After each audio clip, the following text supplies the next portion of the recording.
True Prophet Muhammad sallallahu alaihi wasallam, or something like this. A'udhu billahi minash shaitanir rajim.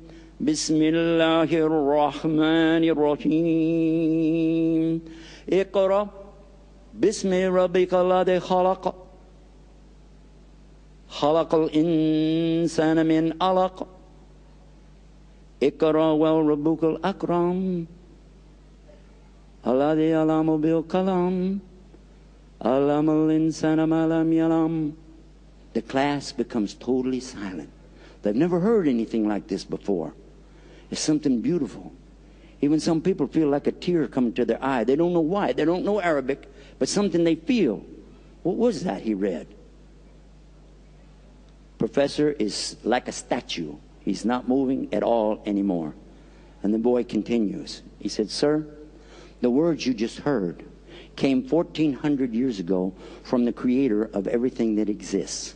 And he explains about science in those words. He gives an example in those words, and he tells the human being a lot about himself. It says, Bismillahir Rahmanir Rahim, Iqra, which means recite. By the way, don't say read. Everybody here, repeat after me. Recite. One more time. It means don't say read anymore, because it doesn't carry the right meaning in English anymore. Used to, a long time ago, people used to read poetry, meaning they did it from memory. But they don't understand that anymore. Say recite. Okay, back into the story. Okay. So in the story, he's saying it means recite. In the name of your Lord, recite. What? And he's saying something, your Lord who created. Whoa, this is the creator of all of this. He created insan, the human being, min alaq, from an alaq. What is an alaq? He created the human being from a leech. Because it says in the Mawrid, the Arabic dictionary, a leech. That's a little thing in the Amazon River that if it gets on you, it sucks your blood. A leech. It also said an alaq is a clot. When you get a blood clot, you get cut and it clots up. That's a clot. Clot. Alaq is a clot. And also, alaq means something that clings, hangs on, okay? I don't know if you have it in India, but in my country, we have something called refrigerator magnets. And it's on the front of every refrigerator door. The kids put those magnets up there until you can't see the door anymore. It's all magnets. Those are alaq. They're clinging. Alaq. A leech. Alaq. A clot of blood. Alaq. Something hanging on.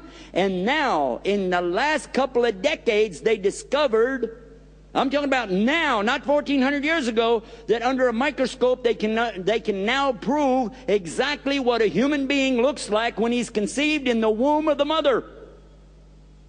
At the point of conception, he is microscopic. You can't see him with the naked eye, but he is clinging to the wall of the uterus.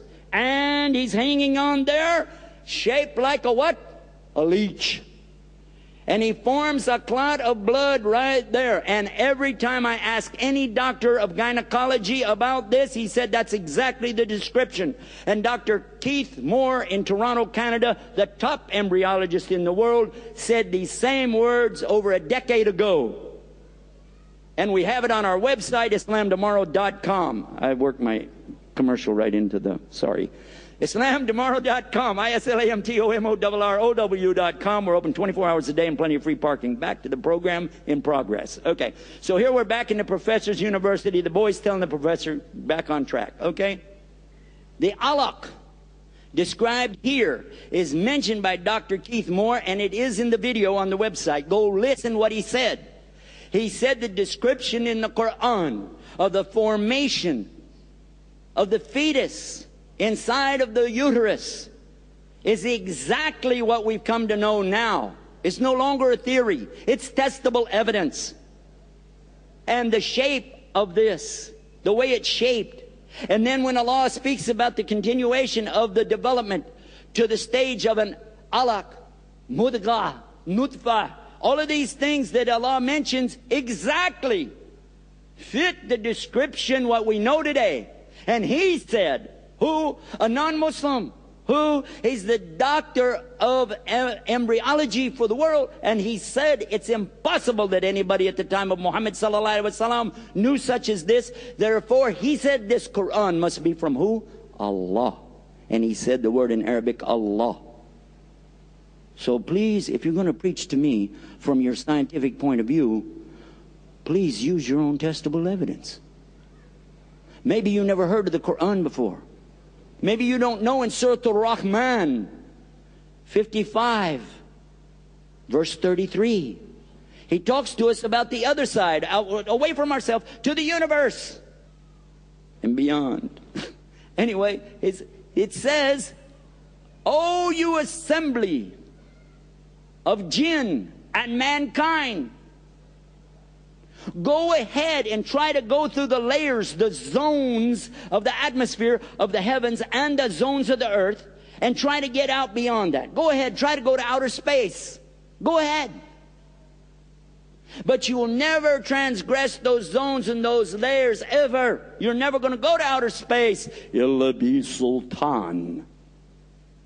Except by a mighty power and authority." And the English word sultan is from sultan. It means authority or power. I'm going to ask you a question. Sir, professor, hello, are you with us?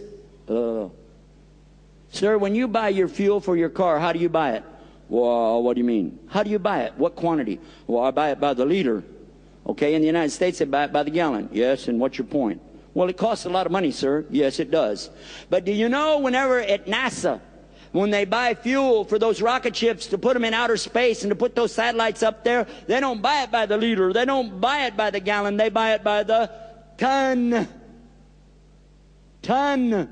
And they fill up those huge cylinders that they attach to the side of the rocket ship. And then when they light it and it goes up, so much fire comes out. So much, what? What comes out? Sultan.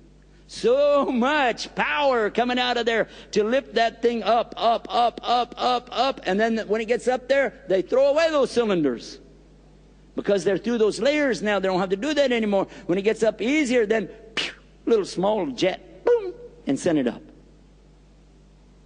But when did this come? This didn't come last week, did it? It wasn't Newsweek last week. It didn't come out in Life magazine in 1950. It didn't come out in Collier's magazine in 1930. This came in the Quran 1400 years ago in the desert to a man that didn't know how to read nor write. Go ahead. Transgress the bounds, the layers and zones of the earth and the heavens, and go out into outer space if you can. And you can't until you have this authority from Allah and this power that's going to put you up there. Who said that? Prophet Muhammad sallallahu alaihi wasallam.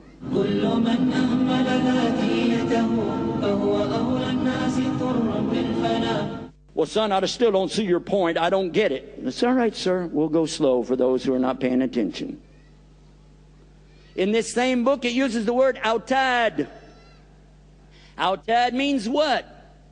Well, I happen to know that one, son. I studied some Arabic. All right, what does it mean? It means tent peg, something you stab down in the ground. You know, stakes or nails in the ground.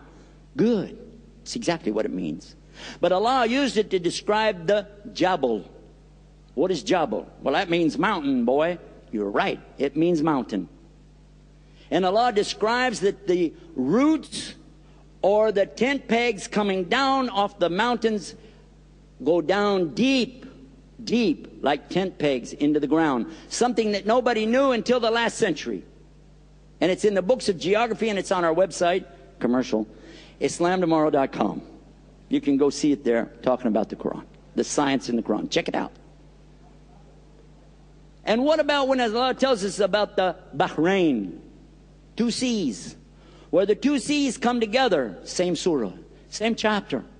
He tells us about that. But they don't mix. They can't mix.